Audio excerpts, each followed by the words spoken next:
December 16, 1944, 5:30 a.m. The Ardennes forest along the border of Belgium and Germany. The air is a physical weight, a wet, bone-chilling fog that clings to the pines and muffles the world in a deceptive silence. You are standing in a foxhole near the village of Hosingen. Your boots are soaked, your toes have been numb for 3 days, and the only sound is the rhythmic distant dripping of meltwater. To the men of the American 106th Infantry Division, this is the Ghost Front. It's where green units come to learn the ropes and battered units come to bleed out in peace. The war, everyone says, is practically over. Hitler is finished. Then the horizon screams. In a single heartbeat, the pre-dawn darkness is incinerated by the flash of 1,600 German artillery pieces. This isn't a localized skirmish. It's a rhythmic, earth-shaking thunder that rolls from the North Sea to Switzerland. Great geysers of frozen earth and splintered pine erupt into the air. In your foxhole, the ground doesn't just shake, it liquidates. This is Operation Wacht am Rhein, Watch on the Rhine. It is Adolf Hitler's final desperate roll of the iron dice. Behind the wall of smoke and fire, 3 German armies, over 200,000 men and 1,000 tanks, are emerging from the tree line. They aren't the ragtag remnants the Allied intelligence reports promised. These are the heavy hitters, the 6th SS Panzer Army and the 5th Panzer Army, led by men like Sepp Dietrich and Hasso von Manteuffel. As the barrage lifts, a new sound replaces it, the high-pitched metallic squeal of tank treads on frozen rock. Out of the mist loom the monsters, King Tigers. 68 tons of Krupp steel, their long 88mm barrels leveled at the thin American line. Beside them, the Volksgrenadiers move forward, their breath blooming in the cold air, their bayonets fixed. The Americans are caught in a state of total, paralyzing shock. Phone lines are shredded, command posts are vaporized. In the chaos, rumors spread like wildfire through the woods. The Germans have broken through. They're everywhere. They're wearing our uniforms. Hitler's objective is as audacious as it is suicidal. Drive a wedge between the British and American forces, race across the Meuse River, and seize the port of Antwerp. If he succeeds, he traps 4 Allied armies. He forces a negotiated peace. He wins the war in the West. For the first few hours, it looks like he might actually do it. The Bulge begins to form as the American line bends, stretches, and snaps. Thousands of Gs are bypassed and surrounded in the Schnee Eifel. To the German High Command, it feels like 1940 all over again. The Blitzkrieg is back. But as the sun struggles to rise through a thick, gray overcast that grounds every Allied plane, a grim realization sets in for the American soldiers left behind. There is no retreat. There is only the frozen earth, the approaching steel, and a choice. Die in the hole or hold the crossroads. The German clock is ticking. They have enough fuel for a sprint, but not a marathon. Every minute an American squad holds a bridge. Every hour a lone anti-tank gun stays silent until a Tiger is in its sights. The German gamble begins to fray. And in the center of this gathering storm, all roads lead to a small, unremarkable Belgian town tucked in a valley, a place called Bastogne. The German plan looked perfect on a map in a heated bunker in East Prussia. But on the ground, the Ardennes is a labyrinth of narrow, winding trails, steep ravines, and choking forests. By the second day, Hitler's Operation Watch on the Rhine is already beginning to grind against the harsh reality of geography and grit. You are watching Kampfrupp Peiper, the tip of the spear for the 1st SS Panzer Division. Leading them is SS Obersturmbannführer Joachim Peiper, a man as brilliant as he is ruthless. He is driving the most powerful armored force on the planet, a column of Panther and King Tiger tanks miles long. His orders are simple. Don't stop for anything. If you encounter resistance, bypass it. If you find a bridge, take it. If you see the enemy, crush them. But the roads are his first enemy. The heavy panzers, weighing up to 70 tons, turn the unpaved forest tracks into a soup of deep freezing mud.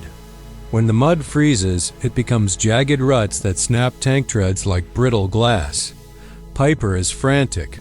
He knows that every hour his engines idle is an hour the Allies use to wake up. Then the speed bumps appear. At a small crossroads called St. Vith, a patchwork of American units, the 7th Armored Division and the remnants of the 106th refuse to follow the script of a collapsed army. They dig in. They turn the town into a fortress, denying the Germans a vital rail and road hub. To the north, at the Elsenburn Ridge, the 2nd and 99th Infantry Divisions are putting up a defense so ferocious it leaves the German commanders stunned. They are holding the hinge of the Bulge. If the hinge stays shut, the German swing toward Antwerp cannot happen. While the front lines bleed, a psychological poison is spreading behind Allied lines. Operation Grief is underway. Otto Skorzeny, Hitler's favorite commando, has infiltrated dozens of German soldiers speaking perfect English, dressed in captured American uniforms and driving hijacked jeeps. They cut phone lines, flip road signs, and spread rumors of an impending assassination attempt on General Dwight D. Eisenhower. Panic grips the American rear. High-ranking officers are forced to prove their identity by answering questions about baseball and comic strips. You can feel the paranoia in the air, a cold, shivering mistrust. Who is the man standing next to you in the chow line? Friend or foe? But while the commandos cause chaos, the logistical heart of the German offensive is starting to flutter. The panzers are thirsty. Hitler's plan relied on capturing American fuel depots along the way, a fueling-as-you-go strategy that was more wishful thinking than military science. Piper's tanks are running on fumes, and the massive American dump at Stavelot is just out of reach. Back at Allied headquarters, Schaeff, Eisenhower remains the calmest man in the room. He looks at the map and sees not a disaster, but an opportunity. The Germans have stuck their necks out. Now it's time to cut the head off. He turns to General George S. Patton. "George, I want you to go to Bastogne," Eisenhower says. Patton's reply is legendary. He promises to pivot his entire Third Army over 200,000 men 90 degrees and attack the German flank in just 3 days. It's an impossible feat of logistics. But as Patton prepares his miracle, the race for the crossroads town of Bastogne reaches its boiling point. The German 47 Panzer Corps is closing in. If they take the town, the road to the Meuse River is wide open. The only thing standing in their way is a battered unit of paratroopers being rushed to the scene in open-backed cattle trucks, many of them lacking winter coats, gloves, or even enough ammunition for a single day of fighting. The 101st Airborne Division, the Screaming Eagles, is about to enter the meat grinder. They arrive in Bastogne just as the German iron ring snaps shut around them. As the sun sets on December 20th, the 101st is surrounded. Outmanned, outgunned, and freezing, they are told to hold. But the Germans have a terrifying advantage. The weather is still gray and thick. The Allied air forces, the one thing the Germans fear most, are grounded. In the frozen woods surrounding the town, the German commanders check their watches. They are preparing the ultimatum. They are sure the Americans will surrender. Why wouldn't they? December 22, 1944. Bastogne, Belgium. The town is a graveyard of shattered masonry and blackened chimneys. You can hear the crump of mortar rounds landing in the streets, a relentless percussion that never truly stops. Inside the perimeter, the 101st Airborne, along with fragments of the 10th Armored Division, is clinging to a pocket of land barely 5 miles wide. They are the hole in the donut. The conditions are nightmarish. There are no white winter camouflage suits. The men are turning their bedsheets into makeshift capes. There is no morphine. The medics are using frozen plasma that they have to thaw inside their own shirts against their skin. The screaming eagles are digging their foxholes into ground so frozen they have to use plastic explosives just to break the crust. Around noon, a small party of German soldiers approaches the American lines under a white flag. They carry a written message for the acting commander, Brigadier General Anthony McAuliffe. The demand is blunt. The town is surrounded by heaviest sections and armored units. The only way to save the American troops from total annihilation is honorable surrender. You have 2 hours to decide. McAuliffe's initial reaction isn't a speech for the history books. He looks at the paper, scoffs, and says, "A surrender? Oh, nuts." When it comes time to draft the formal reply, he struggles to find the right words. His staff officer, LT, Col Harry Kinnard, suggests that the general's first reaction was the best. The official response delivered to the German commanders consists of a single word: nuts. The German officers are baffled. They ask if the statement is affirmative or negative. The American colonel delivering the note translates it into soldier speak. In plain English, go to hell. The German response is a storm of fire. They unleash everything heavy artillery, Luftwaffe night bombers, and wave after wave of panzer grenadiers. But the Americans don't break. In the snowy woods of Bois Jacques, the paratroopers of Easy Company, 506th Pier, are living in frozen slits in the earth enduring tree bursts, artillery shells that explode in the canopy raining jagged steel and splintered wood down into their holes. Yet, as the Germans batter themselves against the Bastogne perimeter, the friction of the offensive is turning into a full-scale seizure. Hitler's panzers are dying of thirst. The German logistics chain is a disaster because they failed to capture the rail hubs at St. Vith and Bastogne. Their supply trucks are backed up for 30 miles on single-lane forest roads.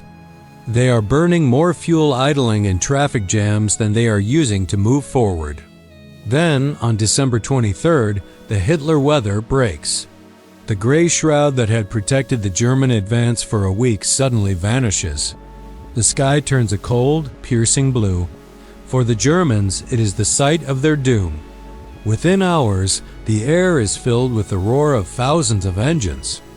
P-47 Thunderbolts and P-51 Mustangs swarm the skies like angry hornets. They dive on the stalled German columns, their machine guns and rockets turning the narrow roads into death valleys of burning rubber and exploding ammunition. In Bastogne, the men look up and see a sight they will never forget. Hundreds of C-47 transport planes filling the sky, dropping colorful parachutes carrying food, medicine, and most importantly, ammunition. The momentum has shifted. The German gamble relied on speed and concealment. Now, they have neither. They are stuck in a frozen wasteland, their fuel is gone, and the butcher of the Third Army, George S. Patton, is about to slam into their southern flank. The Bulge has reached its maximum extent. Now, the Allied hammer is coming down. December 26, 1944, 4:50 p.m., 3 miles south of Bastogne. The silence of the snow is broken by the rhythmic thump-thump-thump of a heavy machine gun. Through the frozen mist, the lead tanks of Lieutenant Colonel Creighton Abrams' 37th Tank Battalion, part of Patton's 4th Armored Division, punch through the German ring. They aren't just tanks. They are a rolling promise of salvation. When the first Sherman Cobra King rolls into the American lines, the battered bastards of Bastogne realize the siege is over. But for the German High Command, the relief of Bastogne is the sound of a closing trap. The Bulge is no longer an offensive. It is a massive, vulnerable salient protruding into Allied territory, and the Allies are preparing to pinch it off. From the north, Field Marshal Bernard Montgomery begins to push downward. From the south, Patton's Third Army grinds upward. The German 5th and 6th Panzer armies are being squeezed like a grape in a vice. You can see the desperation in the German retreat. This isn't the disciplined maneuver of a professional army. It is a slow-motion collapse. The Jabo, jagged bomber terror has become a constant reality. Every time the sun peeks through the clouds, Allied P-47 Thunderbolts scream down from the heavens. They hunt anything that moves: fuel trucks, horse-drawn wagons, even lone messengers on bicycles. The most damning evidence of Germany's failure isn't found in the casualty lists, but in the ditches along the road to Huffeleis. You see hundreds of the world's most advanced fighting machines, Panthers and King Tigers, sitting perfectly intact. Their hatches open, their crews gone. They weren't knocked out by Allied shells. They simply ran out of gas. Hitler's gamble had relied on a fantasy of logistics.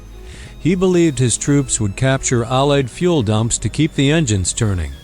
They didn't. By the end of December, the pride of the Panzerwaffe is being towed by teams of starving horses or simply abandoned to the winter snow.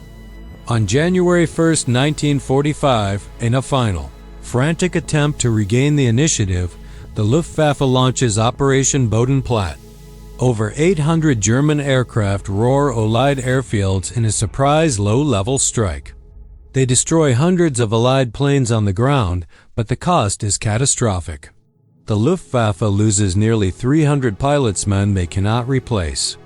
It is the dying gasp of the German Air Force. As the calendar turns to January, the temperature plummets to record lows. The Battle of the Bulge turns into a war of attrition in a landscape that looks more like the Russian steppe than Western Europe. For the German soldier, the dream of Antwerp has vanished. The new goal is much simpler: stay alive long enough to see the German border again. But the Americans are no longer the green troops of December 16th. They have been forged in the fire of the Ardennes. They are angry, they are well supplied, and they are closing in. The German army is about to pay a price it cannot afford for a piece of ground it could never hold.